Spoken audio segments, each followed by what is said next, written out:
To create presentation in Canva with AI, the first thing that you're going to do is to open your Canva.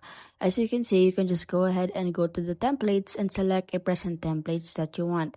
But if you want to use AI, just go ahead and click on AI that you can see at the right of the dashboard and then go ahead and describe your idea.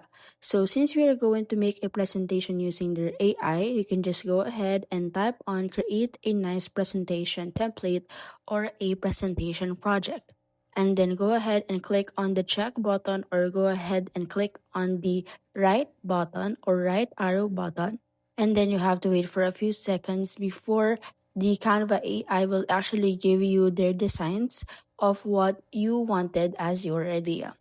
After a few seconds, all the presentation ideas or templates that you describe will now appear on your end.